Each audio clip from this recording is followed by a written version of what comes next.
Hey y'all, I'm on my prep right now, so if this video is like ever getting filmed this school year, I gotta film it now or I will totally forget. So welcome to Teaching Natural. My name's Dare. I'm a 7th year high school English teacher in SoCal or Southern California. And here are the updates for my classroom setup because my classroom has stayed the same except for a few minor things. So I thought it would just be better to film an update video rather than a full classroom setup video. So here are the things that I've updated for this school year. One of the new things I'm trying in my classroom this year are music passes. So my students cannot use their phones during class. They can't have headphones. However, they can earn a music pass, and I will show what a music pass looks like right here on the screen.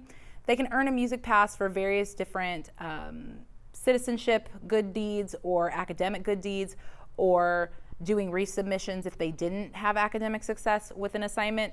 And I give them a music pass, they write their name on it. On work days where it's just they're writing their essay, or I've already explained the instructions and now they are just working for the entire class period, they can hand over a music pass. I will write their name right here on the board, and then they can listen to their music for that work day.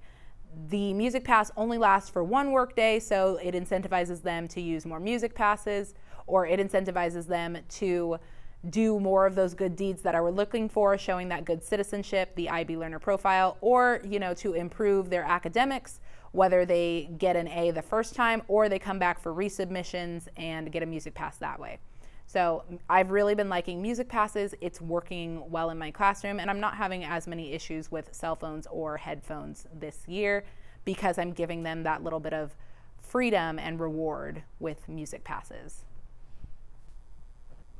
I am teaching juniors this year, so this is one of the things that I had to switch up because at my school, the English department has a higher D rate for juniors and seniors. Our D starts at a 65% instead of a 60%. So I just needed to reprint out the grading percentages so that it reflected 9th grade and juniors, 11th grade, rather than honors and college prep as I had it last year. This year I decided to do groups of 6 instead of like I had a few groups of 5 and then mostly groups of 4. Doing groups of 6 is so much better because I don't have to prepare as many supplies, and I know that it's like an even number all the way around. I don't have to be like, okay, well this table has 4 and this table has 5, so take these supplies for this table, this supplies. Nope, everything just always has 6 in it. It allows me so much more room in my classroom. Like having 9 different groups of various sizes was so crowded and there was like no space for students. But now it does get a little crowded if I have 6 at every single table. But I mean, what can you do when you have 36 in a class? But it really does allow me to have so much space to teach, especially when I need to teach in this backboard area. And it allows me a whole lot of room to walk in between all of the desks there. I just really love groups of 6. I am so happy I decided to go with 6 rather than these random numbers. It's just so much easier for me. Okay, so nobody tell on me, but we don't have very many outlets in my classroom, especially in the middle of the room. And students constantly do not charge their Chromebooks, or their Chromebooks die on them. Just craziness. So I somewhat illegally bought a whole bunch of outlets and just daisy chained them through the desks. So there is an outlet up at the front there. There's one right here. There's one on the other side. And there is one on this side. I'll walk to it. One on that side. And so it has all of these outlets here, and it also has charging ports for phones. That way students can stay in their desk and they're not all congregated at the counter area over there because that's the only place where there are outlets. So the fire marshal probably hates me, but no one has said anything about it yet. So I am happy that I am daisy chaining a whole bunch of outlets, because if we want students to use technology, we have to have way more outlets in our classrooms than our classrooms are currently set up and built for. The next change / update to my classroom comes at the bookshelves. I used to have a chart where students would like write their names in the book they're checking out. ditched that. It was taking way too long, and honestly, I really don't care if the kids return the book or not, as long as they're reading. Like, I've had kids who have taken so many different books, like so many of my books are missing. I need to do a book haul for my classroom for next year, but like, I don't care if they're taking the books as long as they're reading them and as long as they're enjoying them. So the checkout system, I totally ditched that. Now I'm just like, please grab a book and actually read. And if you bring it back, fantastic. If you don't bring it back, oh well, I hope you are enjoying the book.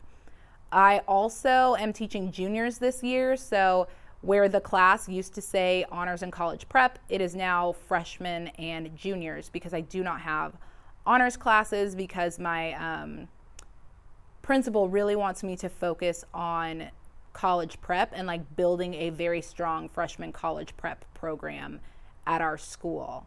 So I have the most sections of college prep, and then I got one section of juniors, and I am loving juniors so far. Also, shout out, it's Hispanic/Latino Heritage Month, so the book of the month is I Am Not Your Perfect Mexican Daughter. I'm not sure if I had this last year, but my school now uses 5-star, so I have a Chromebook set up here so that students can log themselves in and out for the bathroom. They have the 5-star instructions there. Do they follow them? Very rarely. However, the instructions are there, so the only time they need to bother me for the bathroom is if the computer's locked, and my students are really, really good about it. The next thing is this kitchen timer. It is fantastic because it's super big. You can see it from the back of the classroom, and it turns red when it gets down to the last 59 seconds. The only thing I do not like about it is that there is no 30-second button. There's 1 hour, 5 minutes, 1 minute, 1 second, and custom. And you would think custom would allow me to set it to 30 seconds, but it does not. If I set custom to 30 seconds, it will immediately start counting down. I can't like add a 30-second time frame to whatever the clock's on. So I love this clock. The only criticism I have of it is that it does not have a 30-second timer. So you have to press the 1-second button 30 times. You can't just hold down the button to go to 30 seconds. So my only gripe. But other than that, so glad I found this magnetic timer. It's incredible. The next update I made to my classroom is this charger station. So students routinely forget their chargers all the time. So I always have these 3 chargers over in this side counter area. That way students can just come over, grab a charger, plug it in at their desk, and we're good to go. They don't have to ask me for one.